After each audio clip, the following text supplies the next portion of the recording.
একটা বিবাহিত ছেলের জীবনে যে কত কষ্ট, কত বেদনা, কত দুঃখ, এটা একটা বিবাহিত ছেলে ছাড়া কেউ বুঝে না।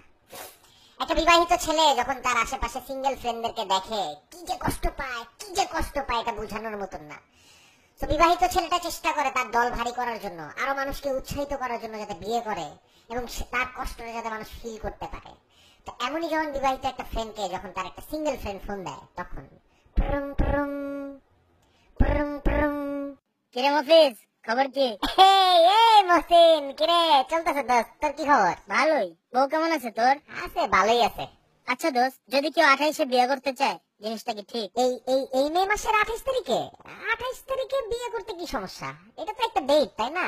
কেন বিয়ে করতেছস নাকি? আরে 28 তারিখ না, 28 বছরের কথা কইছি। ও 28 বছরে, এটা তো পারফেক্ট টাইম। আমি তো এর আগেই বিয়ে করছি। করতে পারস, ভালো বয়স এটা। কিন্তু একটা ব্যাপার আছে বুঝছস, পুরুষ জাতি কিন্তু অলরেডি আবার মেয়েদের প্রতি একটু ঝোঁক থাকে। কিসের ঝোঁক? আরে নষ্টি ফষ্টি করার একটা জিনিস থাকে না, এটা পুরুষটা একটু বেশি করে। আর এখন হালকা পাতলা ফ্লার্ট যদি করস ঠিক আছে, কিন্তু যদি আবার খারাপ কাজ করার নেশা থাকে তোর, মানে বুঝছস তো, তাহলে কিন্তু ঝামেলা। বিয়ে করলে দোস্ত অনেস্ট থাকতে হবে আর কি। ফ্লার্ট করা যাবে কিন্তু লিমিটে থেকে। না দোস্ত, খারাপ কাজের আর নেশা নেই। দিন বদলাইছে না। আর একটা মেয়েকে বিয়ে করার পর বাপের বাড়ি ছাইরা আসবে, এত বড় স্যাক্রিফাইস কইরা, তো তার সাথে কি বেমানি করলে চলবো বল? সেটাই কইরা ফেল দোস্ত বিয়ে, বুঝছস? মানে একটা আনন্দ আছে। আর সবচেয়ে বড় ব্যাপার কি, আমাদের বাপের আমলে যখন বিয়ে করতো, ওইসব এত ইন্টারনেট ছিল না তখন ওই সময়, বুঝছস? যে কারণে মানুষজন ছবিও পোস্ট করতে পারতো না, বেশি মানুষ জানতেও পারতো না।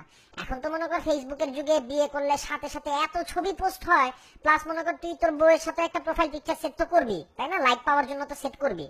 চাইলেও ডিভোর্স দিতে পারবি না তখন, এত মানুষ দেখে ফেলায়। চোখ লজ্জা বলে একটা কথা আছে না, দেখা যায় বিয়ে এমনি টিকে যাবে। কিন্তু দোস্ত, যারা বিয়ে করবো সে দেখতে আমার থেকে বড়, এটা কি সমস্যা হবে? আরে না, আমার বউ তো আমার চেয়েও বড়। আর এখন তো বড় বিয়ে করার একটা ট্রেন্ড চলতেছে। আর তার উপর এখন যে বড় মেয়েরা আছে, এগুলো হচ্ছে ভালো প্রোডাক্টের সিনিয়র, বুঝছস? মানে যেমন ধর 90s দিকে যে টয়টা গাড়ি বাইর করতো, ওগুলো কিন্তু বডি গুলা কিন্তু লোহার ছিল। এখন মনে করে যে টয়টা যে এক্সিও গুলো আইতেছে, এগুলো কিন্তু বডি প্লাস্টিকের। তো এই আমলের যে সিনিয়র মেয়েরা আছে, এগুলো কিন্তু খুব ভালো ভালো মানের, মানে 90s আমলের টয়টার মতন। আবার তুই যদি বেশি দেরি করস, তখন কিন্তু এক্সিওর মতন প্লাস্টিক বডির মেয়ে পাবি। মানে এখন কিন্তু পারফেক্ট টাইম, সিনিয়র মেয়ের বিয়ে করা কিন্তু এখন একদম পারফেক্ট টাইম। হ্যাঁ ঠিক কইছস। আর ছোট মেয়েরা খালি আকাশের চাঁদ দেখতে চায়, প্রিয় রং কি জিজ্ঞেস করে। মেন্টালিটি মিলে না। ওহ দোস্ত, আরেকটা কথা, মানুষ তো বলে বিয়ে করলে অনেক গ্যাঞ্জাম, ঝগড়াঝাটি। তোর তো এগুলো হয় না, তাই না? না না না না না না দোস্ত, একদম দেশি গাভীর মতন একটা বউ পাইছে দোস্ত। মাথায় যদি হাত বুলাই দেস না, মানে দেখবি এমন মায়া চোখে তাকায়, ছল ছল ছল ছল করে, কি যে সুন্দর লাগে বউটারে। মানে তুই মনে কর আমার বউটারে যদি আমি আমি এখন কই যে ঘাস খাও, সে ঘাসই খাবে। কখন আবার কয় না যে ভুসি খাওয়াইতে হবে আজকে, কোনো ডিমান্ড নাই বউটার। একদম নিজ হাতে পালাবো, বুঝছস? থ্যাঙ্কস দোস্ত, অনেক সাহস দিছস তুই। আচ্ছা তোর বউ কই? আর কইস না, এই 2 দিন ধরে রাগ কইরা বাপের বাড়ি গেছে। ওই বলদ ডাকছিলাম বইলা। হুর বেটা, বউরে কেউ বলদ ডাকে নাকি? আলা বিয়া তো করস নাই, কর আগে। রং টাইমে যদি তুই হাই তুলস বা যদি কস যে ঘুম পাইছে, তখন বুঝবি যে আসলে বিয়ে জিনিসটা কি।